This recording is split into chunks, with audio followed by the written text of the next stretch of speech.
Donnie and Dolly. The team is supported by ableauctions.ca. Closing your business? We can help.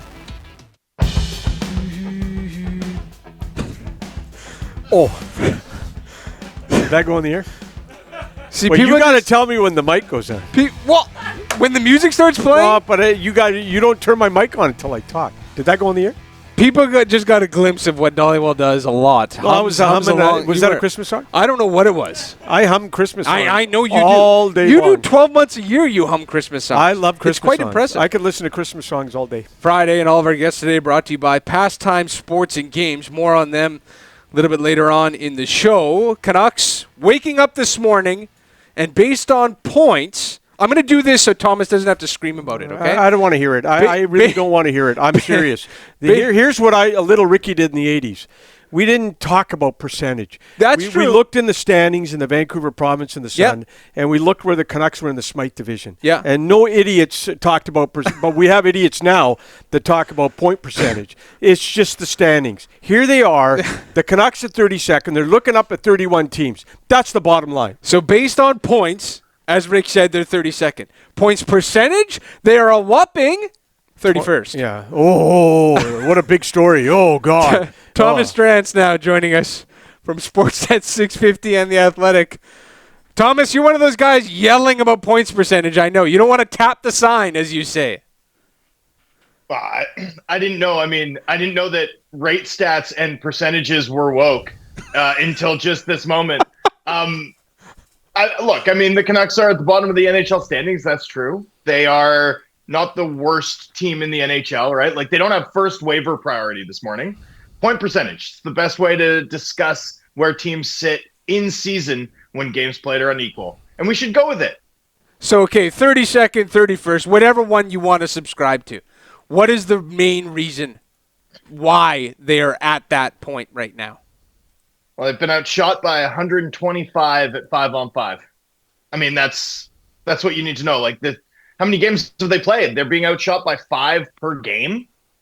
5-on-5, right? I mean, they've played 26, 27 games. I mean, that's it. Like, if you're getting buried to that extent, you need superstar level goaltending to overcome it, or you need to shoot the lights out, and you need lights out special teams. And the Canucks, have a good power play, but a leaky penalty kill.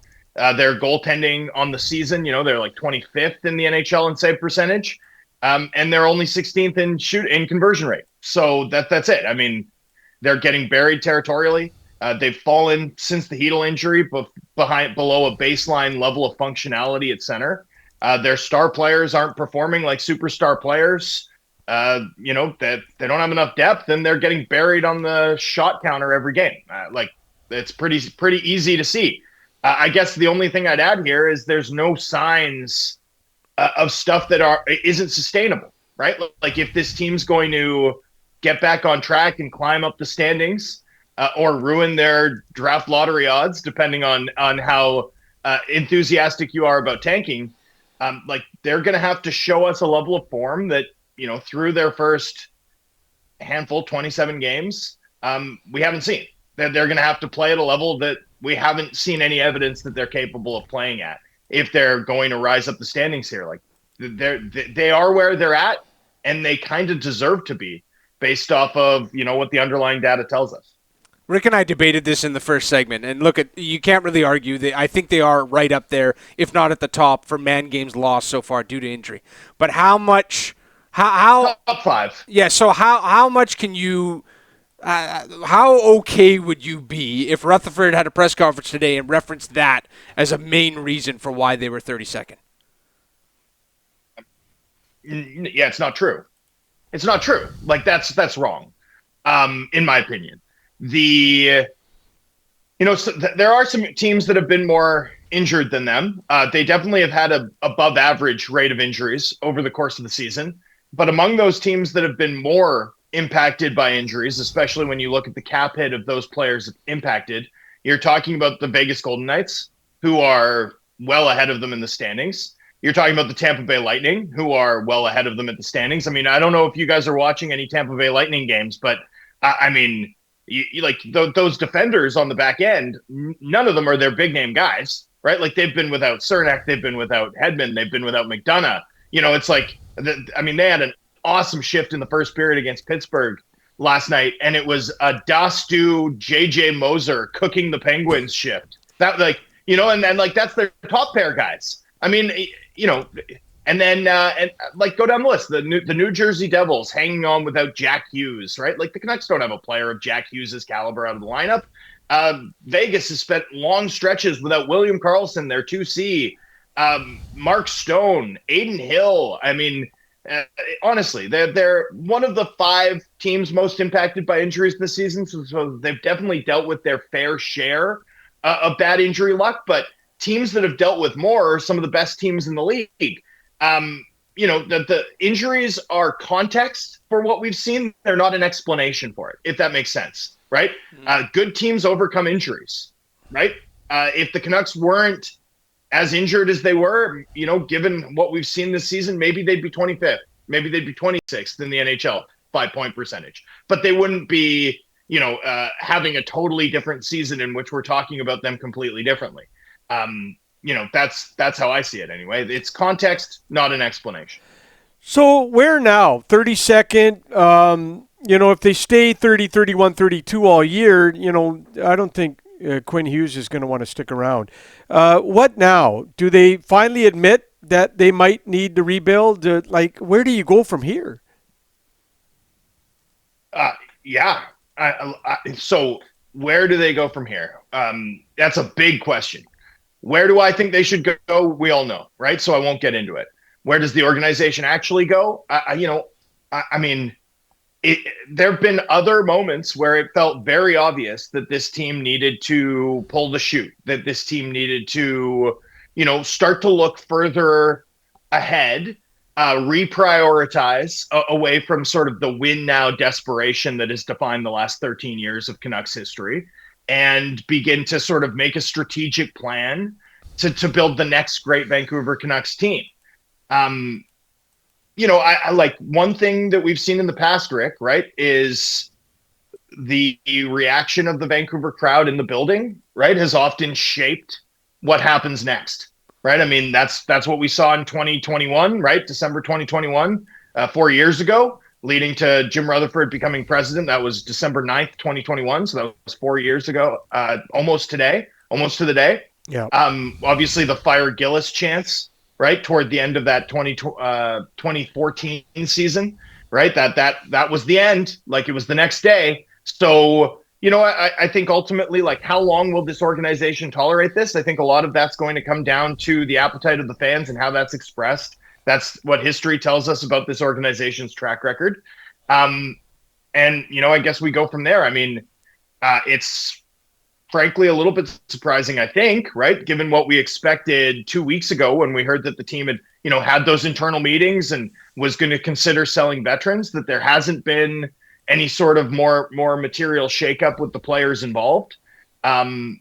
But yeah, so honestly, I think we are in all bets are off territory in terms of how the Canucks organizationally will react to this and how much more tolerance they have for this level of ineptitude. Well, it's quiet on Sherwood. Checked in last night, very quiet, and the Canucks are not in a rush to make a big trade. They're monitoring what teams are thinking of their players, and it's a due process, and there's no deadline in the next week or two to trade all these guys, but they're doing their due diligence. Back to Quinn Hughes, I thought he was great in his post-practice news conference yesterday, talking about, he gets frustrated. He's an elite athlete. They don't, Thomas, they don't like to lose. They like to win. He wants to win. He hasn't done a lot of winning in Vancouver. How important is the stretch down here for his future? I don't know what's going on between Quinn Hughes' ears. He did do an excellent job yesterday. He is a well-spoken guy. He's a smart guy, right? He's a very, very bright human being. And, are you asking me if the Canucks win 20 of their next 25 games and are battling again to just make the playoffs, to just sneak in? Do you think that's going to convince a really smart guy? that this organization's on the right track, Rick? Yeah. That's what I mean, though. I mean, how are they going to get out of this mess and keep because if they stay at 30, 31, 32, he's gone. I mean, I think you've got to have a vision for what's next, and you've got to explain it to him and take your best shot. And you've got to put the organization first, not Quinn Hughes first, just to do the pick me thing. I think you've got to have a vision for how this gets better. And if he wants to sign up for it, great. But that's what you have to do. That's how this works now.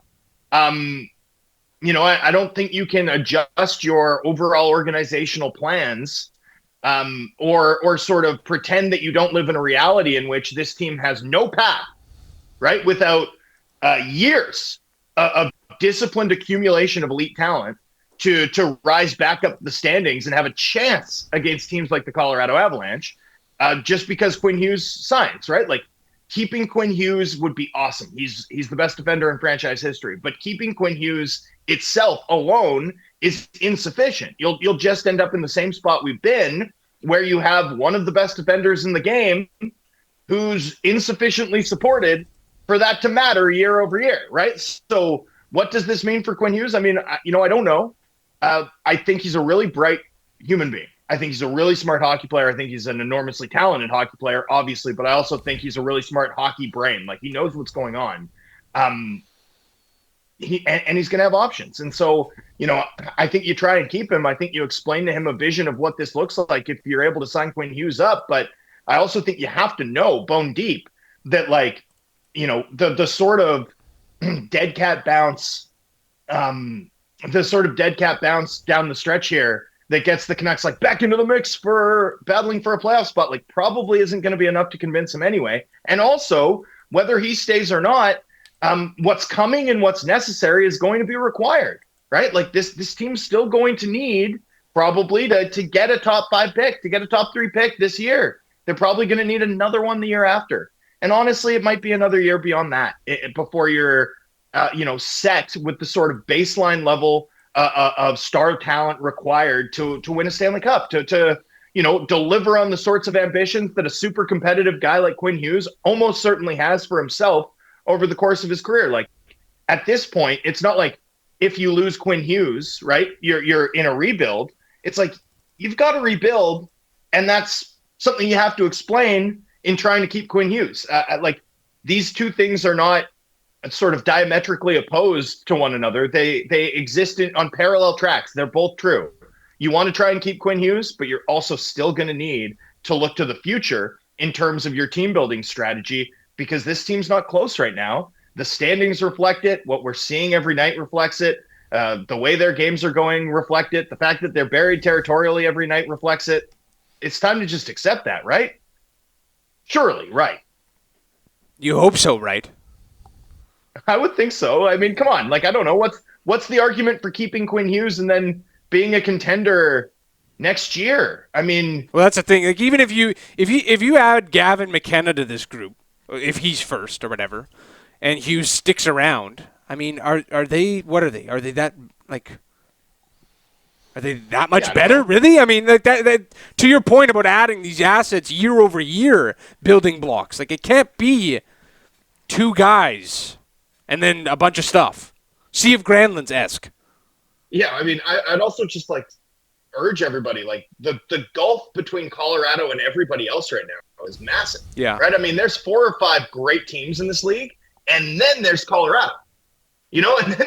And then there's, by the way, 20 other teams, and then there's Vancouver.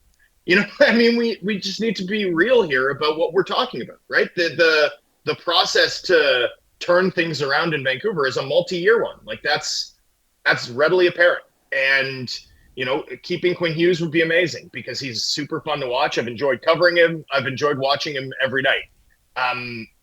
But I also think we have to be clear-eyed about what that means. It's insufficient to sort of continue to deliver a contender to keep Quinn Hughes.